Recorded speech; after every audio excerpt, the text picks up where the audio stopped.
Hello everyone, this is Pragya Pandey from Rouse Academy for Competitive Exams, and this is our special series on daily news review. In our previous video, I have asked few questions, so let's see their solution first. And the first question was, the joint session of the parliament is presided over by the, and correct answer is Speaker of Lok Sabha. Next question was, consider the following statement regarding vampire bats. And first option was vampire bats are the only mammals which feed solely on blood. And next, they mainly inhabit the warmer region of Indian subcontinent. And correct answer is only one. So without wasting any time, let's see what is in the news. So first news is again very important when we talk about GS paper 3 it is very very important for us. So recently हुआ क्या है, एक spotted बेल्ड eagle owl, आप image देख पा रहे हैं यहाँ पर. इसका जो साइंटिफिक नेम है दैट इज़ ब्यूबो निपैलेनेसिस. इसको स्पॉट किया गया है पहली बार शीशाचलम के फॉरेस्ट में. ठीक है, और ये थर्ड टाइम है जब इसको आंध्र प्रदेश में आइडेंटिफाई किया गया है. आंध्र प्रदेश में इसके पहले भी नागार्जुन सागर श्रीशैलम टाइगर रिजर्व में इसको आइडेंटिफाई किया जा चुका है. देखिए, जब हम स्पॉट बेल्ड ईगल आउल की बात करते हैं तो इसको फॉरेस्ट ईगल आउल के नाम से भी जाना जाता है. And this is a large owl species typically founded wooden areas. Basically इसको जब देखा जाता है तो ये लार्ज ट्रीज में मिलते हैं, थिक फॉरेस्ट में देखने मिलते हैं, और अक्रॉस द इंडियन सब कॉन्टिनेंट ये हमें देखे जा सकते हैं. अगर हम बात करें तो these are very large, very powerful and blood predatory birds. ठीक है, अलॉन्ग विद दैट ये विचित्र तरीके की आवाज़ निकालते हैं, किस तरीके की चीख निकालते हैं, which is very similar to human. और यही कारण है कि इन्हें ghost of the forest in India बोला जाता है. सो मैंने आपको यहाँ पर तीन चीज़ें बताई. इन्हें फॉरेस्ट ईगल आउल भी बोला जाता है, इनका दूसरा नाम ghost of the forest in India भी है, स्पॉटेड बिल्ड ईगल आउल्स. अगर अब इनकी डिस्ट्रीब्यूशन की बात करें तो देखिए, ये इंडियन सब कॉन्टिनेंट में बहुत आसानी से देखने को मिल जाते हैं. तो बेसिकली इनका distribution India, Sri Lanka, Nepal, Bhutan, Bangladesh, Myanmar, China, Thailand, Laos, Cambodia और वियतनाम जैसी जगहों पर देखने के लिए मिलता है. वहीं अगर हम इनकी लेंथ की बात करें तो ये 50 से 60 सेंटीमीटर की लेंथ हमें इनकी देखने के लिए मिलती है, और इनका वेट जो है वो 1500 से 1700 ग्राम तक देखने के लिए मिल जाता है. ठीक है, अगर किस एल्टीट्यूड पर ये बेसिकली मिलते हैं तो देखिए, ये 300 से लेके 3000 मीटर तक के एल्टीट्यूड पर आसानी से देखने के लिए मिल जाते हैं. वहीं सबसे इम्पॉर्टेंट फैक्ट, जब हम बात करते हैं बायोडाइवर्सिटी की और कंजर्वेशन की, तो हमें IUCN स्टेटस पता होना चाहिए. जैसे हमने बोला कि ये बहुत आसानी से मिल जाते हैं, तो इनका IUCN स्टेटस है least concern. Wild life protection act 1972 की बात करें तो इन्हें शेड्यूल 5 के अंदर डाला गया है, और साइट्स की बात करें तो इन्हें अपेंडिक्स 2 के अंदर रखा गया है. हालांकि साइट्स को हम कई बार डिस्कस कर चुके हैं. So CITES stand for convention on international trade in endangered species of wild fauna and flora. चलिए, क्योंकि शीशाचलम हिल्स का यहाँ पर जिक्र हुआ है फॉरेस्ट का, तो इसके बारे में बात करते हैं. तो सबसे पहले शीशाचलम हिल्स की बात करें तो ये पार्ट है ईस्टर्न घाट्स का, जो कि कहाँ पर लोकेटेड है, हमारा आंध्र प्रदेश में. ठीक है, शीशाचलम हिल्स बेसिकली 7 पहाड़ियों का ग्रुप बोला जाता है, जिनका नाम है सह्याद्री, नीलाद्री, गरुड़ाद्री, अजनाद्री, वृषभाद्री, नारायणाद्री एंड वेंकटाद्री. ठीक है, तो आप याद रखेंगे. Again I am repeating these 7 hills name: Sahyadri, Neeladri, Garudadri, Anjanadri, Vrishabhadri, Narayanadri and Venkatadri. ठीक है, तो इन 7 पहाड़ियों का ग्रुप क्या है, हमारा शीशाचलम हिल्स. ठीक है, अगर हम बात करें तो ये जो रेंज है, ये प्री कैम्ब्रियन एरा के पहले इनका फॉर्मेशन हुआ था. दैट मीन्स आज से 3.8 बिलियन ईयर से लेकर 540 मिलियन ईयर अगो इनका फॉर्मेशन हमें देखने के लिए मिलता है. ठीक है, वहीं तिरुपति, जो कि बहुत फेवरेट पिलग्रिम है हिंदुइज्म का, वो भी हमें कहाँ देखने मिलता है, शीशाचलम हिल्स पर ही. Along with that Sri Venkateshwar National Park is also located on these mountain ranges, and they were designated as the Biosphere Reserve in India in 2010, and it has a large reserve of red sandalwood. चलिए, इसके अलावा एक और जिक्र यहाँ पर हुआ था, which is Nagarjuna Srisailam tiger reserve. So this tiger sanctuary was declared officially in 1978 and has been recognized as the project tiger in 1983. ठीक है, ये लार्जेस्ट टाइगर रिजर्व है इंडिया का और 1992 में इसको रिटाइटल कर दिया गया था as the Rajiv Gandhi wildlife sanctuary. ठीक है, अगर हम बात करें तो Nagarjuna Sagar Srisailam tiger reserve 5 district में फैला हुआ है, आंध्र प्रदेश और तेलंगाना के. एंड ये कंसिस्ट करता है अपने साथ नल्ला मलाय हिल्स को. ठीक है, चलिए आगे बढ़ते हैं अगले आर्टिकल की तरफ. तो देखिए, जो हमारी union and the Jharkhand government है, दे हैव जॉइंटली डिसाइडेड कि जो समेत जी शिखर है जिसके ऊपर इतना ज़्यादा विवाद अभी चल रहा था, ये रिमेन रहेगा as the place of pilgrimage. ठीक है, इसको पर्यटन स्थल यहाँ पर नहीं बनाया जाएगा. So national commission of minorities, जिसके चेयरमैन है इकबाल सिंह लालपुरा, इन्होंने बोला कि ये जो डिसीजन है ये जॉइंटली यहाँ पर लेकर आया गया है ताकि जो हमारी जैन कम्युनिटी है उसके अंदर पीस देखने के लिए मिले. चलिए, तो सबसे पहले समेत जी शिखर लगातार न्यूज़ में है ना. पता है आपको, समेत जी शिखर जो कि पारसनाथ हिल झारखंड में सिचुएटेड है, इसको डिसाइड कर दिया गया था झारखंड गवर्नमेंट के द्वारा कि क्या करेंगे, इसको एक पर्यटन स्थल बना देंगे, जिसके खिलाफ ये पूरा मुद्दा हमें यहाँ पर देखने के लिए मिला. अगर हम बात करें तो समेत जी शिखर या समेत शिखर भी बोला जाता है, ये एक होली प्लेस है जो कि सिचुएटेड है हमारे झारखंड के गिरिडीह डिस्ट्रिक्ट में. ठीक है, झारखंड का जो हाईएस्ट माउंटेन है वो क्या है, हमारा पारसनाथ हिल, जिनका नाम पड़ा है जो जैनों के तीर्थंकर हैं पार्श्वनाथ स्वामी जी के नाम पर. देखिए, अगर हम समेत जी शिखर की बात करें तो जैनिज्म में बिलीव है कि 24 में से जो 20 तीर्थंकर हैं उनको मोक्ष की जो प्राप्ति हुई थी वो यहीं समेत जी शिखर पर हुई थी. इसलिए जैनिज्म में इसका बहुत इम्पोर्टेंस है, इसीलिए इसे तीर्थों का राजा या तीर्थ राज भी कहा जाता है. ये 1350 मीटर की हाइट पर सिचुएटेड है पारसनाथ की पहाड़ियों पर. चलिए आगे बात करें तो दिगंबर सेक्ट है चाहे श्वेतांबर सेक्ट है, दोनों के लिए बहुत ही ज़्यादा इम्पॉर्टेंट है. और जो जंत्र धर्म कथा है जो कि 12 फंडामेंटल टेक्स्ट हैं जैनिज्म के, उसमें सबसे पहली बार शिखर जी का मेंशन किया गया था as a place of pilgrimage. साथ ही हम बात करें तो जो कल्प सूत्र है और कालकाकारी कथा है, ठीक है, 13th सेंचुरी की, उसमें पाम लीफ पे मनुस्क्रिप्ट्स पे ये भी आइडेंटिफाई किया है जहाँ पे इलस्ट्रेशन किया है कि जो पार्श्वनाथ जी हैं उनको निर्वाण की प्राप्ति हुई थी शिखर जी पर.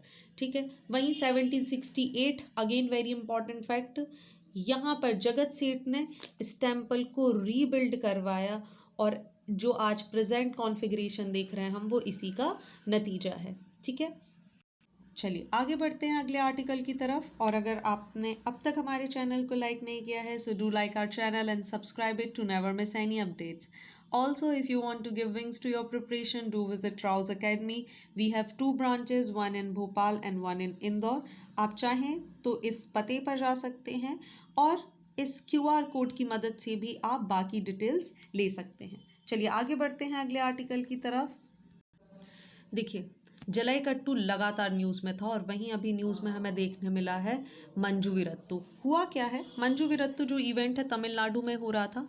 यहाँ पर एक व्यक्ति हैं गणेश नाम के, वो ऑलमोस्ट ही वॉज गॉडेड टू डेथ. ठीक है, रिजल्ट क्या हुआ है, जलाईकट्टू और मंजू विरत्तु जैसे जो इवेंट होते हैं, इसकी अगर हम इसी साल की बात करें तो ऐसी जो घटनाएं हैं ये 4 हो चुकी हैं और आज की डेट तक 120 से भी ज़्यादा लोग ऐसे हैं जो इन इवेंट्स की वजह से इनको क्या देखने के लिए मिला है, जो इंजर्ड हो गए हैं.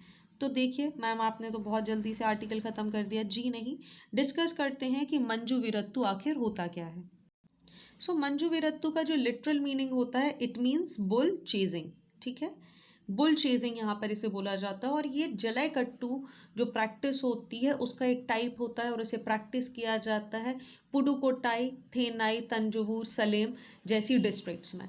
ये इन्वॉल्व करता है array of bulls being released one after another from an enclosure with an opening.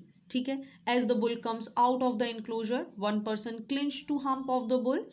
In its attempts to break free, the bull shake the person off will bolts.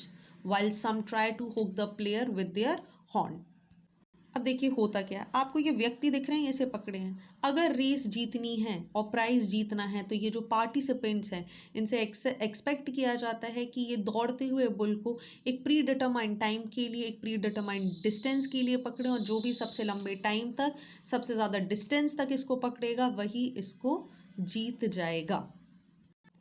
अब देखिए मंजुविरत्तु और जलईकट्टू ये बहुत ही इंपॉर्टेंट टूल्स हो जाते हैं जब बात की जाती है जो इंडिजीनियस ब्रीड है लाइफ स्टॉक्स की इन तमिलनाडु में, उनको प्रिजर्व करने के लिए।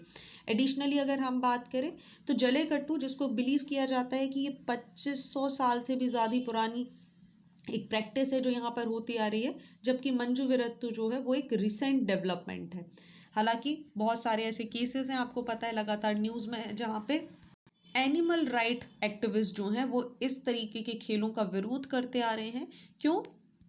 क्योंकि इससे एनिमल्स को, ये बोलते हैं कि जो एनिमल वेलफेयर को एडवोकेट करते हैं कि इससे एनिमल्स को यहाँ पर नुकसान पहुँच रहा है। चलिए, सिंस हम जलईकट्टू को कई बार डिस्कस कर चुके हैं, आप मुझे कमेंट सेक्शन में बताएंगे कि जलईकट्टू के बारे में at least 3 to 4 lines you will mention in the comment section. आगे बढ़ते हैं अगले आर्टिकल की तरफ जो कि बहुत इंपॉर्टेंट है। एक रिपोर्ट आई है ASER की रिपोर्ट 2022, जिसने बताया है जो लर्निंग गैप है वो किस तरीके से वाइडन होता जा रहा है। सबसे इम्पॉर्टेंट चीज़, ASER रिपोर्ट जो है वो बहुत इंपॉर्टेंट हो जाती है क्योंकि ये 4 सालों बाद यहाँ पर पब्लिश हुई है। कोविड की वजह से ये जो रिपोर्ट है इसका पब्लिशमेंट यहाँ पर नहीं हो पाया था। इसे एक NGO है प्रथम फाउंडेशन, वो इसको क्या करता है यहाँ पर रिलीज़ करता है irrespective of cities, irrespective of gender. ये students, learning quality, learning gap, इन सभी को एस्टिमेट कर कर ये बताता है कि आखिर एजुकेशन का जो स्टेटस क्या है। सो इसका पूरा नाम है annual status for education report 2022, released by the प्रथम, एक NGO है जो क्या करता है, इसको यहाँ पर रिलीज़ करता है। बात करते हैं रिपोर्ट के बारे में क्या कहा गया है। सो देखिए, रिपोर्ट ने बताया है कि अगर हम बात करें तो जो हमारा स्टूडेंट है एज ग्रुप ऑफ 15 ईयर्स, ये इनका जो रजिस्ट्रेशन है अगर हम 2015 के हिसाब से देखें तो दिस वॉज 95%। ठीक है, वहीं 2018 में ये 97.2% था, और जो 2022 की रिपोर्ट की हम बात करें तो इट हैज़ इंक्रीज टू 98.4%। तो ये बहुत अच्छा फिगर है, ये जो बता रहा है जो हमारा नेशनल जो स्टडी है उसमें बच्चों का एनरोलमेंट क्या हुआ है, इंक्रीज यहाँ पर देखने मिला है। सो ASER ने ये जो हाउस होल्ड सर्वे किया है ये इसने कंडक्ट किया है 616 रूरल डिस्ट्रिक्ट, जिसमें 6.9 लाख से भी ज़्यादा बच्चे between the age group of 3 to 16 years, उनका स्कूल में जाने का स्टेटस क्या है, उनके रिकॉर्ड्स क्या हैं, बेसिक इंफ्रास्ट्रक्चर कैसा है, रीडिंग कैसी है, अर्थमेटिक स्किल्स कैसी हैं, उन सबको एक कैटेगरी में लाकर ये डेटा हमारे सामने पब्लिश किया है। सो देखिए, रिपोर्ट की सबसे अच्छी बात यहाँ पर क्या बताई जा रही है, गवर्नमेंट स्कूल्स। गवर्नमेंट स्कूल में एक शार्प इंक्रीज देखने मिला है चिल्ड्रंस के एनरोलमेंट का। अगर हम बात करें 2018 की तो इट वाज 65.6%, वहीं अगर हम 2022 की बात करें तो it has rose up to 72.9% in 2022। ठीक है, तो ये एक कंडीशन दिखा रहा है कि किस तरीके से जो नंबर ऑफ द स्टूडेंट है वो गवर्नमेंट स्कूल्स में यहाँ जो रजिस्ट्रेशन है वो हमें ज़्यादा देखने के लिए मिले हैं। वही देखिए, रिपोर्ट में एक बहुत बड़ा इशू सामने लेकर आया है कि जो बेसिक स्किल्स हैं बच्चों की, अगर हम उन्हें कंपेयर करें प्रीवियस ईयर से और कोविड के बाद की कंडीशन में अगर हम देखें तो ये जो न्यूमेरेसी स्किल्स हैं वो वर्स टू वर्स होती जा रही हैं। जो अटेंटिवनेस की स्किल्स हैं वो बच्चों में कम देखने मिल रही हैं, और उनकी जो बेसिक नॉलेज है किसी भी कक्षा में जो होनी चाहिए, सपोज क्लास 3 का स्टूडेंट है, क्लास 2 का स्टूडेंट है, उसको जो इन्फॉर्मेशन होनी चाहिए वो यहाँ पर बहुत ज़्यादा कम है। और ऐसे बच्चे ग्रेजुअली प्रमोट होकर क्लास 8 तक पहुँच जाते हैं, लेकिन उन्हें प्रीवियस क्लासेस के बारे में कोई खास इन्फॉर्मेशन नहीं रहती है। ठीक है,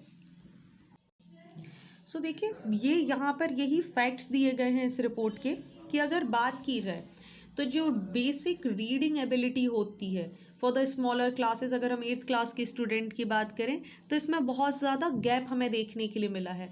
2018 में जहाँ 73% बच्चे इसको फुलफ़िल कर पा रहे थे, वहीं आज की डेट में 69.9% बच्चे ही इसको फुलफ़िल कर पा रहे हैं। सो ये जो बेसिक टेंडेंसी है, जो बेसिक हमारा इंफॉर्मेशन है, बेसिक लर्निंग सिस्टम है, स्कूल में एनरोलमेंट तो बहुत सारे हुए हैं, लेकिन ये जो बेसिक नॉलेज है इसमें बहुत बड़ा गैप हमें देखने के लिए मिला है, जिसको फुलफ़िल करना बहुत ज़्यादा इम्पॉर्टेंट है। देखिए, वहीं इस रिपोर्ट का एक और बहुत अच्छा इंपॉर्टेंट पॉइंट जो हमें जानना ज़रूरी है, इस रिपोर्ट ने ये बताया है कि बिहार में जो पर्सनल कोचिंग का जो ट्रेंड है वो सबसे ज़्यादा है। कोविड के बाद सरकारी स्कूल बंद होने के बाद भी जो रजिस्ट्रेशन है वो 1% से यहाँ पर इंक्रीज़ हुआ है, लेकिन वहीं जो प्राइवेट स्कूल्स हैं उनमें बहुत सारी कंडीशंस हो गई, जैसे कोविड के समय स्कूल्स का बंद हो जाना, इसकी वजह से जो ये जो रजिस्ट्रेशन है ये यहाँ पर बहुत ज़्यादा कम हो गया है। वहीं बिहार के सरकारी स्कूल में जो 6 से लेकर 14 साल तक के बच्चों का रजिस्ट्रेशन है वो 82.8% तक देखने के लिए मिला है। ठीक है, सो अगर हम 2022 की बात करें तो बिहार में 11 से 14 वर्ष की जो लड़कियां हैं उनकी संख्या सिर्फ और सिर्फ 8% है ना। तो ये कुछ ऐसे पॉइंट्स हैं जो आप अपने आंसर राइटिंग में इस्तेमाल कर सकते हैं। सो इम्पॉर्टेंट पॉइंट यहाँ पर यही है कि जहाँ पर नंबर ऑफ़ स्टूडेंट्स रजिस्ट्रेशन बढ़ा है, वहीं जो सरकारी स्कूलों में पढ़ने वाले बच्चे हैं इन्होंने जो प्राइवेट एजुकेशन है, जो ट्यूशन होता है, प्राइवेट ट्यूशन होता है, उसकी संख्या भी यहाँ पर बढ़ती जा रही है। तो ये एक बहुत बड़ा क्वेश्चन मार्क भी लगाता है हमारे एजुकेशन सिस्टम के ऊपर। देखिए, ये आर्टिकल बात कर रहा है ऐसे वायरसेस के बारे में, ऐसे ऑर्गेनिज्म के बारे में जो कि क्या करते हैं, वो ऑर्गेनिज्म जो कि वायरस को खाते हैं। देखिए, एक बार और हमने न्यूज़ में विरोवोर को डिस्कस किया था, जो कि क्या है, एक ऑर्गेनिज्म है जो कि वायरस खाते हैं। विरोवोर को समझ लेते हैं और फिर जाते हैं इस आर्टिकल की डेप्थ में। यहाँ पर बात की जाती है, अगर हम विरोवोर की बात करें तो उसको डिफाइन किया जाता है एक एक्चुअल स्पीशी ऑफ प्रोटिस्ट जो कि फीस्ट करती है वायरस के ऊपर। ये वायरस ईटिंग स्पीशीज़ होती हैं जिनको जाना जाता है विरोवोर के नाम से, इन्हें क्लासिफाइड किया गया है। इसकी बहुत सारी स्पीशी हैं, जैसे आप यहाँ पर देख सकते हैं हेल्टीरिया। माइक्रोस्कोपिक सिलाटीज़ होती हैं जो कि पॉपुलेट होती हैं फ्रेश वाटर में। ठीक है, पूरी दुनिया में ये हमें देखने के लिए मिल जाती हैं। चलिए, तो बात कर लेते हैं सबसे पहले कि आखिर ये आर्टिकल बात क्या कर रहा है। यहाँ पे बात की जा रही है जो प्लैंकटन जीनस ऑफ हेल्टीरिया हैं, ऐसा क्लेम किया जा रहा है कि they can each consume 10,000 to 1,000,000 virus particles a day, है ना। और इसके बारे में हमने डिस्कस किया था कि एक साइंटिस्ट को एक ऐसा माइक्रो ऑर्गेनिज्म मिल गया है जो वायरस को खा सकता है। तो क्या पॉसिबिलिटीज़ हैं कि हमारा जो कोविड है उसके नंबर यहाँ पर कम हो जाए। तो बात कर रहे हैं अगर हम हेल्टीरिया की, तो ये उस प्लैंकटन का पार्ट हो जाता है जो कि क्या कर सकते हैं, जो कि 10,000 से भी ज़्यादा मिलियन वायरस पार्टिकल्स होते हैं एक दिन में ये कंज्यूम कर सकते हैं और अपनी खुद की पॉपुलेशन को इंक्रीज़ कर सकते हैं बाय मेटाबोलाइज द एनर्जी, और प्रोवाइड कर सकते हैं बहुत ही ज़्यादा more and more food for the zooplanktons that consume the हेल्टीरिया। तो चलिए बात कर लेते हैं पहले प्लैंकटन्स होते क्या हैं। देखिए, प्लैंकटन्स की हम बात करें तो एक माइक्रोस्कोपिक ऑर्गेनिज्म होते हैं जो कि मूव कर सकते हैं सिर्फ और सिर्फ करंट के साथ। इनके पास खुद की कोई फैसिलिटी नहीं हो सकती एक्टिवली प्रोपेल करने के लिए। वहीं अगर हेल्टीरिया प्लैंकटन की बात करें तो ये एक हेयर लाइक स्ट्रक्चर होते हैं, सीलियाज होते हैं। ये अपने सरफेस पर ऐसे छोटे छोटे बाल जैसा स्ट्रक्चर एक हमें दिखाई देता है, जिन्हें हम क्या बोलते हैं, हेल्टीरिया प्लैंकटन। ठीक है, अब क्या होता है, कई बार ये सीलिया को जंप करके, मतलब ये जो छोटे हेयर्स की हम यहाँ पर बात कर रहे हैं, ये शॉर्ट डिस्टेंस को ट्रैवल कर लेते हैं, बट कई बार इनको इस डिस्टेंस को करने के लिए ज़रूरत होती है किसी एनर्जी की। इसी तरीके से बात की जा रही है, एक टाइप होता है प्लैंकटन का जिसे हम फाइटोप्लैंक्टन्स भी बोलते हैं। ये यूजुअली हमें कहाँ देखने मिलते हैं, फ्रेश वाटर बॉडीज़ के पास देखने के लिए मिलते हैं। ये एक ऑटोट्रॉफ होते हैं, जिसका मतलब होता है ये अपना फूड कैसे बनाते हैं, own food by consuming carbon dioxide among their compounds, ठीक है, जो इनके कंपाउंड्स हैं उसमें मौजूद होने वाली कार्बन डाइऑक्साइड को कंज्यूम करके ये क्या बनाते हैं, अपना भोजन यहाँ पर तैयार करते हैं through the process of photosynthesis, ठीक है। वहीं अगर हम बात करें जो छोटी छोटी फिशेज होती हैं और लार्ज प्लैंक्टन्स होते हैं, उन्हें जू प्लैंक्टन्स भी बोला जाता है, जो कि फाइटोप्लैंक्टन्स को खाते हैं और उनका जो न्यूट्रिशन है उसको यहाँ पर ये एब्जॉर्ब कर लेते हैं, ठीक है। और रिटर्न में क्या होता है, इनको बड़ी मछलियाँ खा लेती हैं और ये जो साइकिल है ये यहाँ पर चलती रहती है। सो जब फाइटोप्लैंक्टन की डेथ होती है वो क्या करते हैं, they drift around wherever they are, ठीक है, और पार्ट बन जाते हैं कोस्टल न्यूट्रिएंट साइकिल का, ठीक है। जहाँ पर भी पानी इन्हें बह कर ले जाता है, सी फ्लोर जहाँ पर भी इन्हें लेके जाता है, ये वहाँ पर जमा हो जाते हैं और एक कोस्टल न्यूट्रिएंट का काम करते हैं। ग्रेजुअली इनका डिकम्पोजिशन हमें देखने के लिए मिलता है। So this is all about the planktons here. So basically ये टर्म्स आपको याद रखनी है जब हम फाइटोप्लैंक्टन्स की बात करें, तो ये देखिए हमारी फूड चेन का एक इम्पॉर्टेंट पार्ट हो जाते हैं, क्योंकि ये क्या करते हैं, एटमॉस्फेयर से कार्बन डाइऑक्साइड को ऑब्जर्व करके सी सरफेस पर रहते हुए अपने खाने को बनाते हैं, और इस तरीके से जो एक फूड साइकिल है, इन्हें इनसे बड़ी साइज़ की एक मछली खा लेती है जिसको हम क्या बोलते हैं, और लार्जर प्लैंक्टन्स इन्हें खा लेते हैं जिन्हें हम जू प्लैंक्टन्स बोलते हैं, इनको फिर बड़ी मछलियाँ खाती हैं और इस तरीके से एक साइकिल हमारी चलती रहती है। When they are joined by bacteria that make their own food by oxidising sulphur, iron and hydrogen, इस प्रोसेस को बोला जाता है chemosynthesis. So keep this in mind, ठीक है। आगे बढ़ते हैं, तो हेल्टीरिया का रोल क्या है। जब हम हेल्टीरिया प्लैंक्टन की बात करते हैं तो ये ज़्यादातर हमें फ्रेश वाटर बॉडीज़ में देखने के लिए मिलते हैं, ठीक है। अलॉन्ग विद दैट ये एक हेट्रोट्रोफ्स होते हैं, दैट मीन्स ये अपना खाना स्वयं नहीं बना सकते, ठीक है, बल्कि इन्हें क्या बोला जाता है, इनको बैक्टीरियोवोर्स बोलते हैं, that means they consume bacteria, ये बैक्टीरियाज को खाते हैं अपने आप को ताकत देने के लिए। सो देखिए बहुत इंपॉर्टेंट टर्म है, हमने अभी क्या शब्द बोला कि ये क्या है, बैक्टीरोवोर। बैक्टीरोवोर्स मतलब कि ये बैक्टीरियाज को खाते हैं अपने आप को पावर देने के लिए। वहीं ये किस तरीके होते हैं, ये हेट्रोटोप्स होते हैं, दैट मीन्स जो अपना भोजन स्वयं नहीं बना सकते। अब एक रिसेंटली एक स्टडी हुई जिसमें ये आइडेंटिफाई किया गया कि जी नहीं, ये बैक्टीरिया के अलावा ये जो हेल्टीरिया प्लैंक्टन है ये वायरसेस को भी कंज्यूम करता है और क्या करता है, रिकवर कर लेता है न्यूट्रिएंट्स को जो भी इस वायरल स्टंट के दौरान खो चुके हैं। चलिए, तो इस आर्टिकल में इतना, बहुत सारे इंपॉर्टेंट टर्म्स आपके लिए देखने मिले, आपके साइंस टेक के एग्जामिनेशंस के लिए बहुत इंपॉर्टेंट हो जाते हैं, तो आप इन टर्म्स को ध्यान रखेंगे। आगे बढ़ते हैं अगले आर्टिकल की तरफ जो कि काफ़ी ज़्यादा महत्वपूर्ण है, ठीक है, जहाँ बात की जा रही है क्या, admonishment that endanger the constitution. So article की डेप्थ में जाने के पहले एक बेसिक सा इंफॉर्मेशन है जो आपको याद रखना ज़रूरी है, which talks about the collegium, ठीक है। अगर हम बात करें, so article 124 clause 2 and 217 of the Indian constitution deal करता है अपॉइंटमेंट ऑफ जजेस to the supreme court and the high court. अगर हम कॉलेजियम सिस्टम की यहाँ पर बात करें तो हम कई बार डिस्कस कर चुके हैं, फर्स्ट जज केस 1981, सेकंड जज केस 1993 एंड थर्ड जज केस 1998। तो आप हमारे प्रीवियस वीडियो में जा सकते हैं और इनके बारे में डिटेल में एनालिसिस कर सकते हैं। चलिए, अगर हम बात करें तो प्रोसीजर क्या होता है कि ये जो सुप्रीम कोर्ट जो कॉलेजियम होता है इसको हेड करता है चीफ जस्टिस ऑफ इंडिया और इसके साथ कंप्राइज करते हैं 4 सीनियर मोस्ट जजेस ऑफ द कोर्ट, ठीक है। वहीं अगर हम हाई कोर्ट कॉलेजियम की बात करें तो उसको लीड किया जाता है इनक्यूबेंट चीफ जस्टिस और 2 अदर सीनियर मोस्ट जजेस ऑफ द कोर्ट द्वारा। अब देखिए, इतना बेसिक समझने के बाद एक सबसे बड़ा मुद्दा क्या आ जाता है, बार बार ये बात निकल के आती है कि जो कॉलेजियम सिस्टम है उसमें देखिए सारे जजेस का रोल है, ठीक है। तो जो जजेस हैं उनकी मोनोपोली यहाँ पर देखने के लिए मिल जाती है। रिजल्ट क्या हो जाता है कि जो एक्चुअल सिस्टम होना चाहिए, जो एक पार्शियल और फेयर सिस्टम होना चाहिए, वो हमें यहाँ देखने के लिए नहीं मिलता।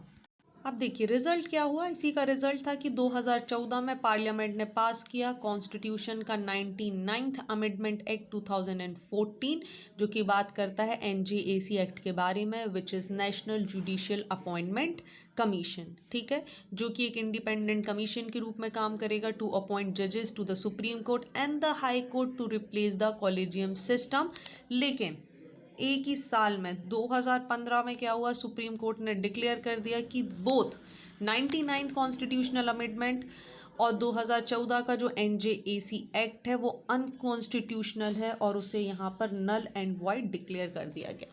अब उसी से रिलेटेड ये पूरा आर्टिकल है, चलिए समझ लेते हैं आर्टिकल में क्या बताया गया है। चलिए तो देखिए हुआ क्या यहाँ पर, तो जो आर्टिकल यहाँ पे लिखा गया है इसको रेफरेंस में लिया गया है Kesavananda Bharati versus state of Kerala का, जो इंडिया का लैंडमार्क जजमेंट है, जहाँ पर ये बताया गया था सुप्रीम कोर्ट ने कि किसी के पास ये अधिकार नहीं है कि वो basic structure of the constitution के साथ छेड़छाड़ करे।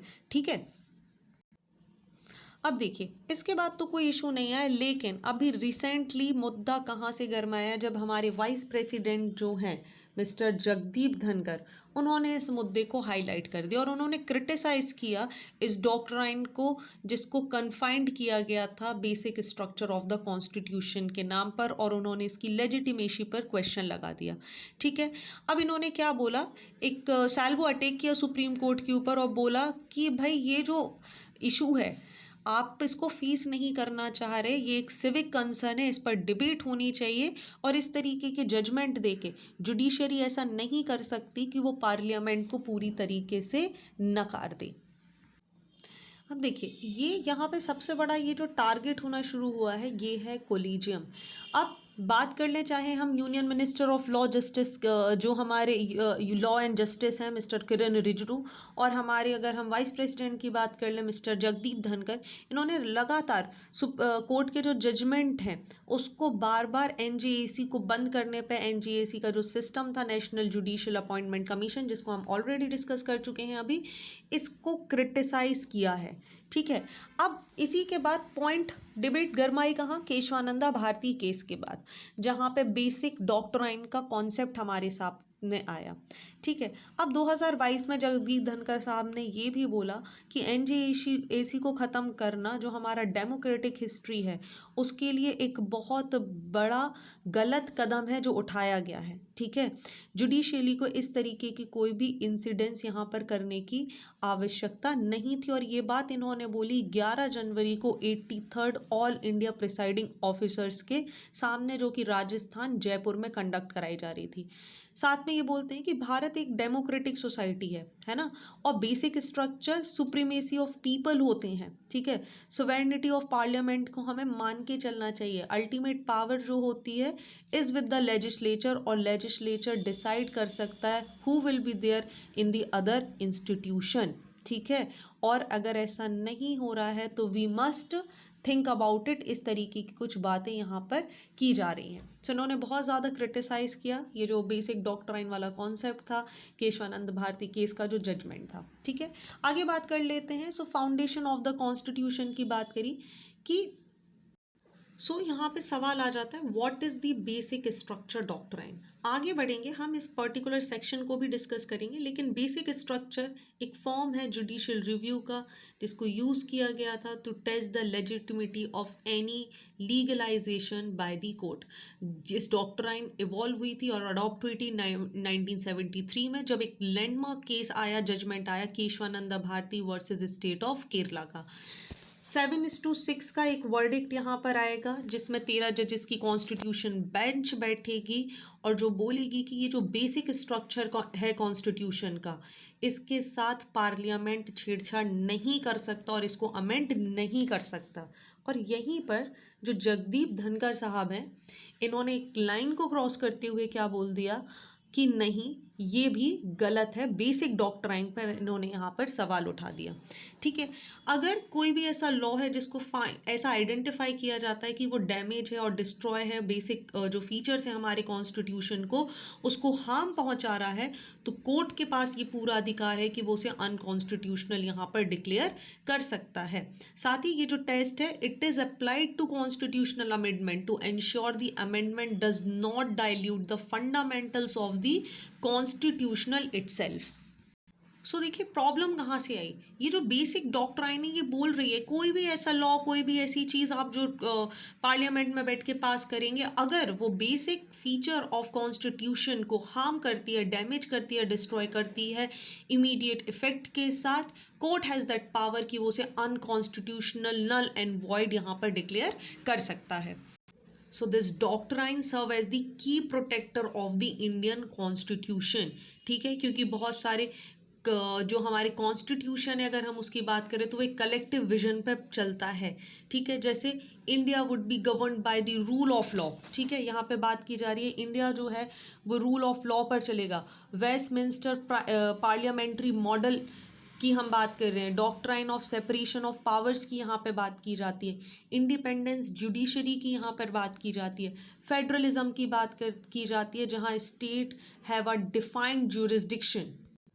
इसी के साथ हमें ये भी याद रखना है, केशवानंद भारती के अलावा जब हम इस डिबेट पर बात कर रहे हैं तो Minerva mills versus union of India 1980 का केस भी हमें याद रखना है, जहां डिक्लेयर किया गया था कि पार्लियामेंट भी is a creature of the constitution, तो वो कॉन्स्टिट्यूशन से बड़ी यहाँ पर नहीं हो सकती। Therefore it can only have such power that are expressively vested on it. ठीक है, वो कोई ऐसा कार्य नहीं कर सकती जिससे कॉन्स्टिट्यूशन पे किसी भी तरीके का हार्म हमें देखने मिले, कोई भी बेसिक स्ट्रक्चर यहाँ पर हमें देखने मिले। सो जस्टिस HR खन्ना ने एक वर्ड यहाँ पे बहुत अच्छे से डिक्लेयर किया था, अमेंडमेंट। डिक्शनरी जैसे डिफाइन करता है amendment to mean a minor change और addition design to improve a text. तो अगर हम इस डेफिनेशन को ही यहाँ पर ध्यान में रखें तो देखिए एक minor change is completely fine, लेकिन अगर आप पूरे स्ट्रक्चर को ही चेंज कर रहे हैं that is not at all fine. तो वहीं आर्टिकल 368 जो है हमारा वो बात करता है फ्लेक्सिबिलिटी की, माइनर चेंज की।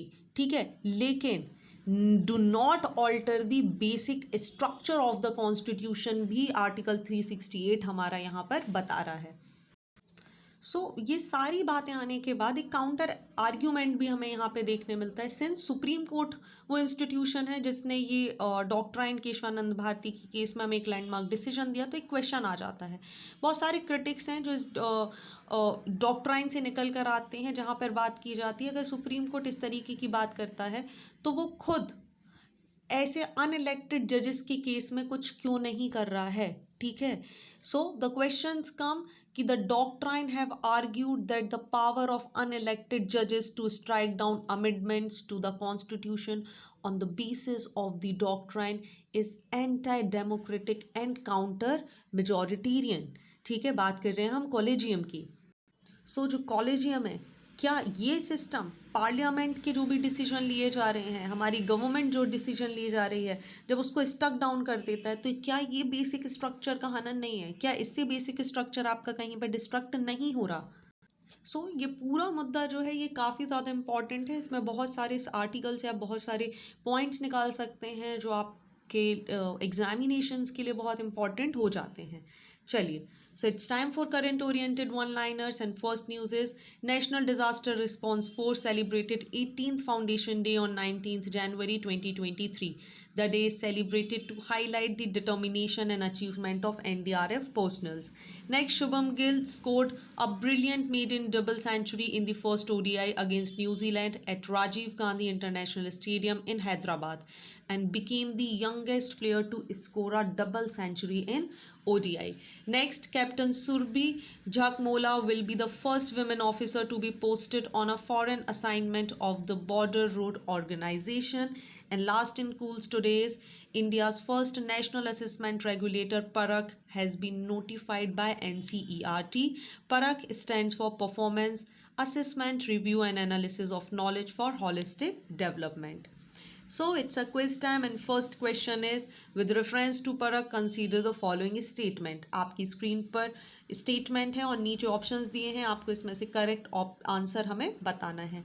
नेक्स्ट क्वेश्चन आपसे आपके मेन से संबंधित है जहाँ पे बात की जा रही है discuss the concept of natural farming in India and its significance in ensuring food security and promoting sustainable agriculture. So we'll be waiting for your answer. Comment section में आप हमें बता सकते हैं इस आंसर के बारे में और साथ ही परख से रिलेटेड सही जवाब क्या है. So stay tuned with us to know the correct answer.